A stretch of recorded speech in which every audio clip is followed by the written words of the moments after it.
Hello students, welcome back to our YouTube channel BBMQ study zone. और आप सभी को महाशिवरात्रि की हार्दिक शुभकामनाएं। आप सभी ने अभी तक पूजा पाठ तो कर ही लिया होगा, तो चलिए अब पढ़ाई भी स्टार्ट कर देते हैं। तो आज बहुत ही अच्छा दिन है और आज से ही मैं स्टार्ट कर रही हूँ जितना भी PG में सिलेबस है उसको कंप्लीट करवाना, ठीक है, क्योंकि एग्ज़ाम्स बहुत सामने हैं। तो गाइस, आज का हमारा पहला टॉपिक है फर्स्ट पेपर से। फर्स्ट टॉपिक जो है यूनिट ए में इतिहास की परिभाषा एवं अर्थ, ठीक है। तो इसे हम स्टार्ट करेंगे आज कि इतिहास की परिभाषा क्या है और इसका अर्थ क्या है। मैं ये नोट्स PDF फॉर्म में डिस्क्रिप्शन में डाल दूंगी लिंक, आप वहाँ से इसे लिख सकते हो अगर चाहो तो। बाकी समझा देती हूँ अभी। इतिहास शब्द की उत्पत्ति इति ह आस इन 3 शब्दों से मानी गई है, जिसका अर्थ है निश्चित रूप से ऐसा हुआ। तो इतिहास का अर्थ है कि निश्चित रूप से ऐसा हुआ था, ठीक है। पास्ट में हम जो भी पढ़ रहे हैं वो निश्चित ही रूप से ऐसा हुआ था, ऐसा नहीं है कि नहीं हुआ था। तो इसका अर्थ है, इसका यही है इतिहास। आचार्य दुर्ग ने अपनी निरुक्त भाष्यवृत्ति में इसकी व्याख्या करते हुए लिखा है, इति हैवमासीदिति यत् कथ्यते तत् इतिहासा। अर्थात यह निश्चित रूप से इस प्रकार हुआ था, यह जो कहा जाता है वह इतिहास है। इसकी उत्पत्ति जर्मन शब्द चटे से मानी जाती है, जिसका अर्थ है विगत घटनाओं का विशेष एवं बोधगम्य विवरण। इति ह आस में अंतिम शब्द अधिक महत्व रखता है, क्योंकि इसका उल्लेख प्राचीन वांग में बहुत स्थानों पर हुआ है। विद्वानों ने इतिहास को जिस प्रकार से पृथक पृथक अर्थों में लिखा है, उसी प्रकार परिभाषा भी भिन्न भिन्न प्रकार से दी गई है। तो आप सब जानते हैं कि इतिहास क्या है। मेनली इतिहास जितने भी हमारे पास्ट में जितने भी इवेंट्स हो रहे हैं उनका ही विश्लेषण को इतिहास कहते हैं, उनकी व्याख्या को ही इतिहास कहते हैं। परंतु ये नहीं है कि वो हुआ है कि नहीं, लेकिन इसमें हम देखना है कि वो निश्चित रूप से हुआ हो, वही होता है इतिहास, ठीक है। और इसमें अगर हम देखें तो विद्वानों ने अलग अलग व्याख्या दी है कि इतिहास क्या है। तो इसमें अलग अलग अर्थ भी उन्होंने दिया है। कुछ लोगों ने इतिहास को एक कहानी, एक ज्ञान, राजनीति शास्त्र, सामाजिक विज्ञान, विशुद्ध विज्ञान, चिंतन विद्या, अतीत वर्तमान का संलाप, भूत भविष्य कहा है। तो कुछ ने सभ्यता, संस्कृति, सत्यान्वेषण, उत्पादन, प्रगति आदि से संबोधित करके परिभाषित करने का प्रयास किया है। कुछ के लिए इतिहास बस एक सब्जेक्ट है, एक विषय है, परंतु कुछ ने इतिहास के मतलब डीपली घुसकर उसमें संस्कृति के बारे में, सभ्यता के बारे में, कितनी सारी प्रगति की हमने, उसके बारे में इतिहास को समझा है और लिखा है। इन्हीं विविधताओं को देखकर चार्ल्स फर्थ खींच जाते हैं और कहते हैं कि इतिहास को परिभाषित करना बहुत कठिन कार्य है। इतिहास की परिभाषाओं को देखने से यह ज्ञात होता है कि एक ही विद्वान ने उसे भिन्न भिन्न पहलुओं के आधार पर कई प्रकार से परिभाषित करके स्वयं अपने से प्रश्न करने को विवश कर दिया है कि वो वास्तव में इतिहास को कुछ समझ भी पाया है अथवा नहीं। तो इसी में आता है, देखिए, चार्ल्स फर्थ का नाम, जो कहते हैं कि इतिहास को समझना बहुत ही मुश्किल है, क्योंकि वो एक छोटा सा सब्जेक्ट नहीं है, एक छोटा सा विषय नहीं है जिसे हम समझ लेंगे जैसे कि दूसरा सब्जेक्ट्स होता है कि पढ़ लिए समझ में आ गया। इसमें हमें हर पहलू पर पढ़ना पड़ता है, चाहे हम उसके राजनीतिक पहलू देखें, आर्थिक पहलू देखें, धार्मिक पहलुओं को देखें। तो इतिहास बस एक सब्जेक्ट नहीं है। कहते हैं ना कि इतिहास सबकी माता है, मदर ऑफ ऑल साइंसेस। तो इतिहास जो है वो बहुत ही ज़्यादा इम्पॉर्टेंट है, क्योंकि इसमें हर एक सब्जेक्ट आ जाता है। चलिए इसके बाद आगे देखते हैं। इसके बाद अगर हम देखें तो कुछ इतिहासकारों ने इतिहास को कहानी कहा है, जैसे कि इसमें रेनियर, ट्रेविलियन, पेरिने, तुइजिंगा, ओलिवर और फ्रेंच अकादमी के साथ साथ कार्लाइल और डॉक्टर राम मनोहर लोहिया का नाम विशेष रूप से उल्लेखनीय है, ठीक है। तो इन्होंने क्या किया है कि इतिहास बस एक कहानी है जिसे हम पढ़ते हैं, समझते हैं और उससे ज़्यादा कुछ भी नहीं है। और डॉक्टर राम मनोहर लोहिया का उल्लेखनीय हो गया, इतिहास सभ्य समाज में सन्निवासित मान्य अनुभवों की कहानी है। GM ट्रेविलियन ने है कि इतिहास अपरिवर्तनीय रूप से एक कहानी है, मतलब ये कभी बदलेगा नहीं, परिवर्तनीय नहीं है, क्योंकि जो इतिहास में हो चुका है वो अब हम चेंज नहीं कर सकते हैं। जबकि हेनरी पेनिरे की मान्यता है कि समाज में रहने वाले मनुष्यों के कार्यों एवं उपलब्धियों की कहानी ही इतिहास है।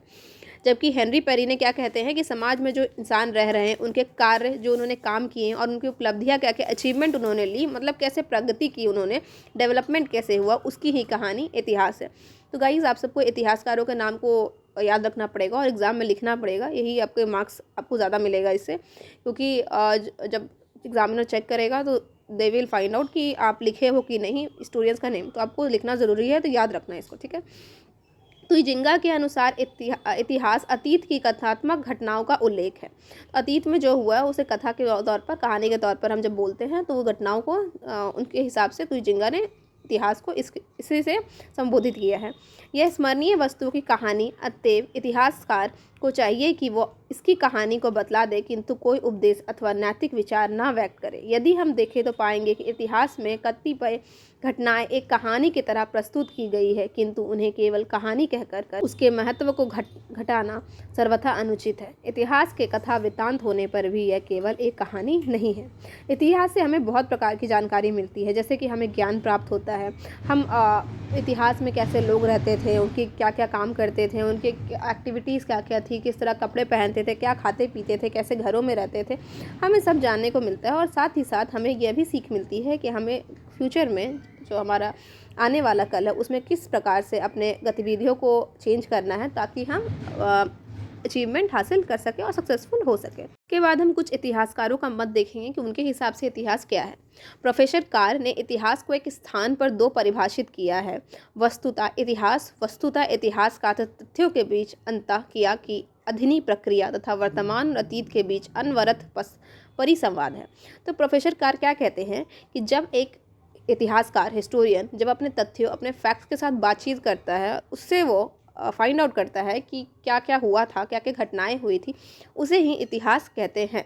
और इसमें एक और बात वो कहते हैं कि वो इतिहास क्या है, वर्तमान और अतीत के बीच का एक पुल है। जैसे कि हम, या फिर हम बोल सकते हैं बातचीत है। कैसे बातचीत है? क्योंकि जो भी हमारा अतीत में हुआ है वो हमारा वर्तमान को अवश्य ही जो भी हमारा वर्तमान कुछ अवश्य अफेक्ट करेगा। और दूसरा चीज़ क्या हो जाता है कि हम अभी अपने वर्तमान की जो हमारी बुद्धि है उसी के हिसाब से अपने अतीत को सोच सकते हैं। जैसे कि हमें हड़प्पन सभ्यता में एक स्टैचू मिला है, एक हम बोल सकते हैं मॉन्यूमेंट मिला है, जिसमें क्या है कि उस औरत के मांग पर सिंदूर, मतलब रेड है, ठीक है। तो अगर अभी हम जानते हैं, हम इंडियंस हैं, हमारे यहाँ सिंदूर की अलग मान्यता है, शादीशुदा औरतें ही लगाती है। तो हमें ये समझ में आता है अभी अपने बुद्धि के हिसाब से कि हो सकता है कि उस टाइम में सिंदूर प्रचलन में था। लेकिन अगर कोई बाहर का ही इंसान हो, मान लो इंडिया का ना हो, तो उसे देखकर क्या लगेगा कि उसके साथ डोमेस्टिक वायलेंस होता होगा, किसी ने उसे मारा होगा, इसलिए उसके सर से खून बह रहा है और उसे दिखाया गया है उस स्टैचू में। तो हमारे वर्तमान की बुद्धि के हिसाब से ही हम जो पास्ट में हुआ है, जो अतीत में बीत चुका है, उसे उसका आंकलन करते हैं। इसीलिए उन्होंने कहा है कि जो इतिहास है वो वर्तमान और अतीत के बीच का संवाद है। उसके बाद आते हैं रमेश चंद्र मजुमदार तो के अनुसार इतिहास का संबंध आंतरिक सत्य के प्रति जिज्ञासा है। सत्य का अन्वेषण ही इतिहास है, मतलब सत्य की खोज ही इतिहास है। प्रोफेसर डी कौसम्बी के शब्दों में उत्पादन के संसाधनों एवं संबंधों में उत्तरोत्तर परिवर्तनों का तिथि क्रमानुसार प्रस्तुतिकरण ही इतिहास है। लोहिया के अनुसार इतिहास यूनानी दुखांत नाटकों के अटल तर्क की तरह से चलता है। उसे उपन्यास जैसा पढ़ने योग्य बनाया जा सकता है, परंतु तब उसका कोई उद्देश्य या रूपरेखा ना होगी। इसमें उत्थान और पतन दोनों ही संपृक्त होते हैं। इसके बाद आते हैं हमारे हेगेल के इतिहास के स्वरूप को समानता युक्त तर्क मानते हुए बतलाया है कि तार्किक प्रक्रिया के द्वंद्वात्मक और विरोधात्मक होने के कारण, अर्थात वाद, प्रतिवाद और संवाद के क्रम पर आश्रित होने के फलस्वरूप इतिहास की प्रक्रिया इसी प्रकार द्वंद्वात्मक और विरोधात्मक होती है, जिसे डायलेक्टिक कहते हैं। हेगेल के इतिहास के स्वरूप को एक बुद्धि संगत प्रक्रिया के रूप में, किंतु प्रकृति से भिन्न स्वरूप में स्वीकार किया गया है और कहा है कि इतिहास का स्वरूप ऐसा होना चाहिए जिसमें प्रक्रिया रेखावत चलती हो एवं आवृत्तियों हो। उसके बाद आते हैं जॉन डेवी के मानते अनुसार क्या है कि इतिहास का स्वरूप निरंतर परिवर्तनशील है और सामाजिक आवश्यकताओं के अनुसार सदैव विकसित होता रहा है। हमारा इतिहास जो भी हमारा नीड है उसके हिसाब से हमेशा बदलता रहा है। तो ये है कुछ हिस्टोरियंस जिन्होंने इतिहास के बारे में कहा है और अपनी टिप्पणियाँ दी है। तो गाइज़, आई होप कि आपको ये वीडियो अच्छा लगा हो। और इसके सेकेंड पार्ट में मैं नेचर ऑफ हिस्ट्री और स्कोप ऑफ हिस्ट्री बताऊंगी। तो आई होप अगर आपको अच्छा लगा है तो please subscribe my channel and press the bell icon so that you can get all the notifications. और हाँ, अगर वीडियो अच्छा लगा तो उसे लाइक करना मत भूलना। और मैं डिस्क्रिप्शन में लिंक डाल दूँगी, आप वहाँ से PDF डाउनलोड कर सकते हो और लिख सकते हो और एग्ज़ाम तक जुड़े रहते हैं इसी तरह। Thank you.